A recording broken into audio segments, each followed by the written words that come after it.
Welcome back, Blade fans. It is This Old Sword Blade Reviews. Thanks for coming back. And I've been smitten lately by cold steel knives. I haven't been ordering a lot of them, but this one I picked up on Amazon. It was a pretty good price, and I saw some reviews on it. Saw Jimmy Slash's review from a while back. He had a plain edge one of these. Yes, this is as you can see, Black Talon numeral 2. So I'm not too familiar with the one, and I know that it did exist. And early on in my blade collecting lifetime, you might say, which has been significant, I did have a Matriarch from Spyderco, and that was their knife that had a very similar blade shape. I'm not going to do too much flicking today. This is a backlock, and I've thus found out that I couldn't thumb flick it out, but I could roll it out. So the Matriarch and the Civilian by Spyderco both have this very similar claw with a S-curve edge. So you've got a belly here and a point here, which makes it extremely interesting. This one by Cold Steel is made in Taiwan, as are many of their more recent large folders. And it is from S35VN, a very, very decent cutlery steel that was the super steel for many years.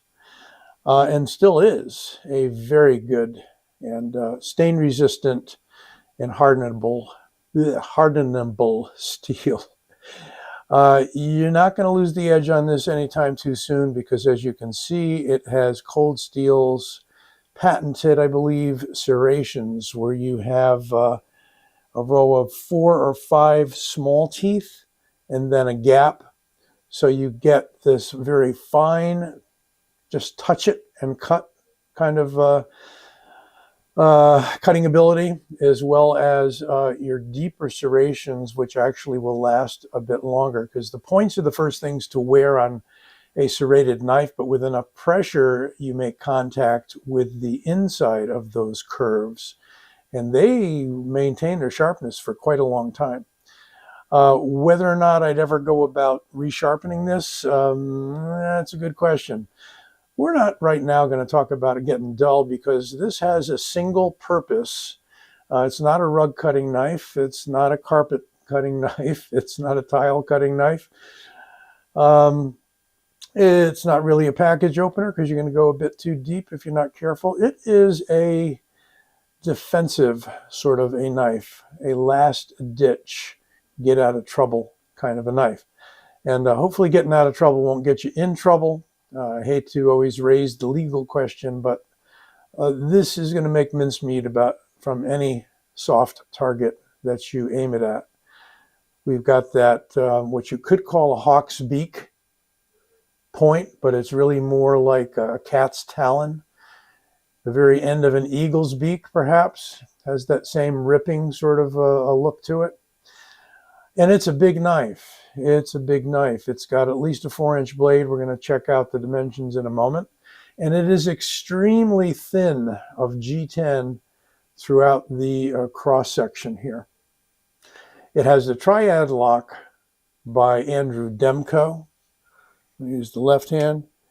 This one's not too bad. Some of my other back triad locks are a little stiff. They all need to break in, so I'm told, but they probably don't see enough use to break in. I've got some other Cold Steels on the table here for comparison today, but it is very smooth. It can be snapped shut like that. It's just my familiarity, unfortunately, even though this is an older lock style, is more with frame locks, liner locks, button locks, and axis lock type knives. Well, let's open it up for the measurement part of this. And we're really going to have to measure it from the curve of the end of the point to the end, and it is 9 3/4 inches, with the blade 4¼ cutting edge 4 inches.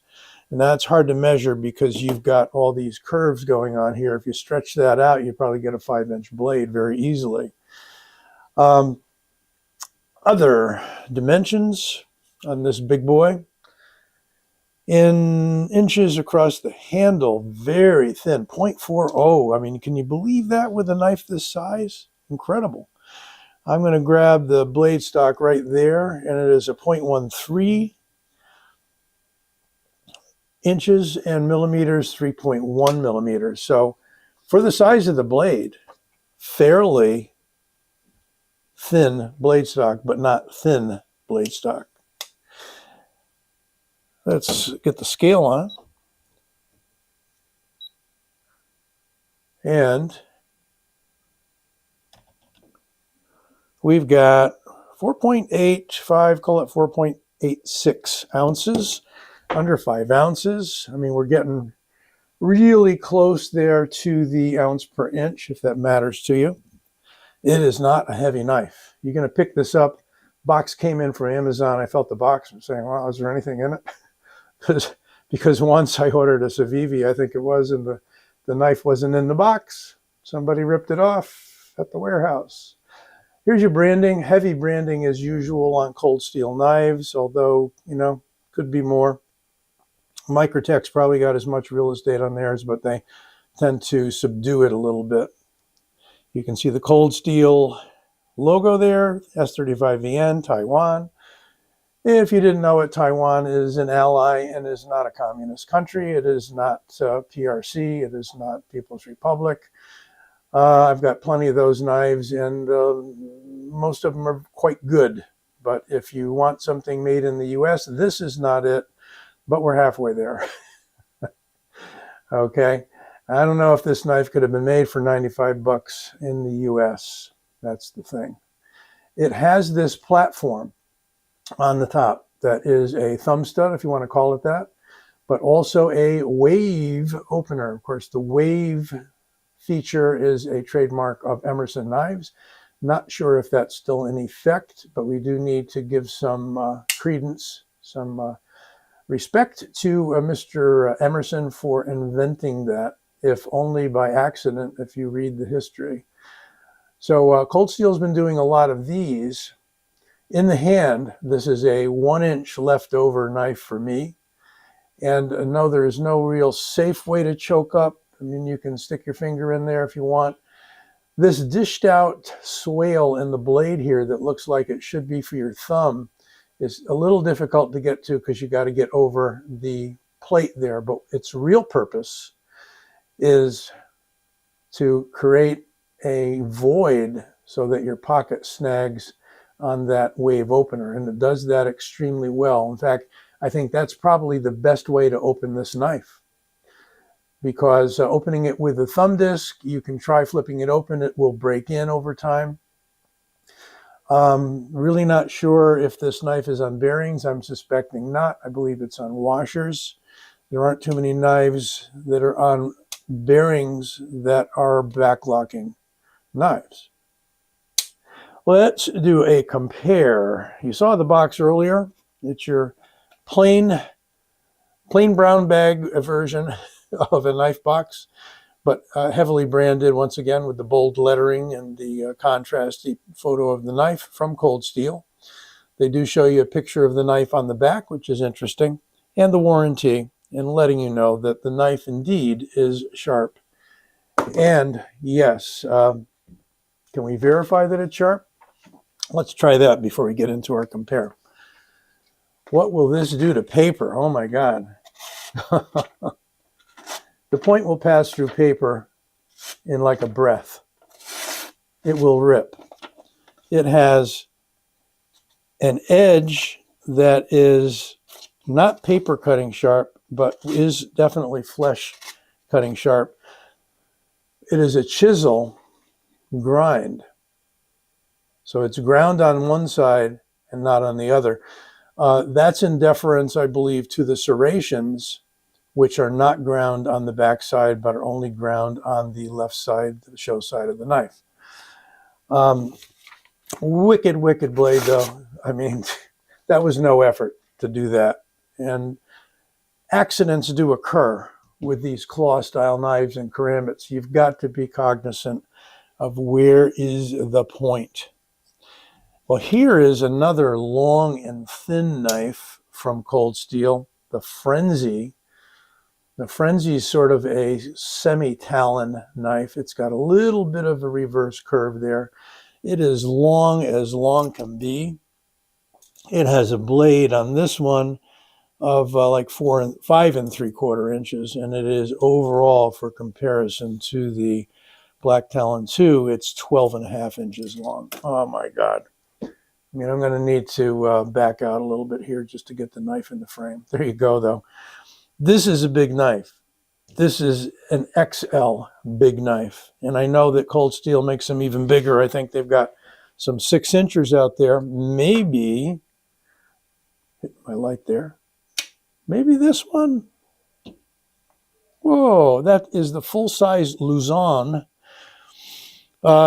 Designed as kind of a Lynn's take on a Filipino folding knife.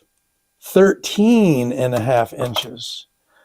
So I think you'd be hard-pressed to find a larger or longer Cold Steel knife. If you know of one, let me know in the comments. And for further compare here, we have in AUS 10A, very modest steel, the Formax Scout, kind of a budgety 8010 counterpart. And you can see how that one stacks up. It's a bit longer than the Black Talon. Can I get out even further here? Yeah, I can. Just coming in on my background. Okay. So there, there, there, and there. I think that's all in the frame. My trusty finger on my trusty edge of the Black Talon, and trust that I won't cut my thumb. There we go. There we have the quad arrangement here of Cold Steel knives in order of size. So we got the Luzon, we got the Frenzy, and if in case you forget the names, it's right on the blade, folks. Formax Scout and the Black Talon. That's convenient for us knife reviewers because sometimes I forget the name of the blade because it ain't on the blade. Maybe they all should be. I don't know. But if you are interested in big knives that are strong, that are purpose-driven, that are not necessarily fancy, but some are. This has a fancy handle. I think you can certainly not go wrong by investing in one of these budgety, really, for these large knives, Cold Steel monsters. All solid, all heavy duty, all with triad locks. Sometimes you need a strong thumb with that triad lock in the beginning. I mean, this Luzon is crazy. It's just insane. And does actually have a double lock on it. Because when you have a pocket sword, a folding sword, you might need to reinforce the blade when you're using it heavy. Shall we put the old Rat 1 in there? Why not? Rat 1 is a bit shorter, 3/4 of an inch, 1/2 inch, and definitely not as tall and definitely not as curved. Got some good curves going on here, folks. This satiny finish, and I've got to watch my fingers as I wipe it off here, is a bit of a fingerprint magnet, but if you don't mind that, it's got a nice satiny blade as opposed to, say, the Formax Scout, which is heavily stonewashed. But if you want a nasty, don't need to know much about knife fighting type of knife, and all you do is swing it and claw it, oh, this will definitely do the job, and it will carry nicely and flatly in the pocket. By the way, you can get deep carry clips for it.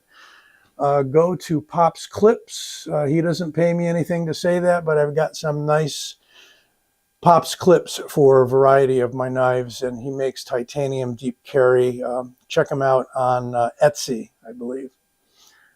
Well, that should do it. Don't forget to give this video a like and subscribe, and I will be back with you soon. By the way, yeah, it's been out for a while. I know that I was putting it off, but now I got one. So there you go.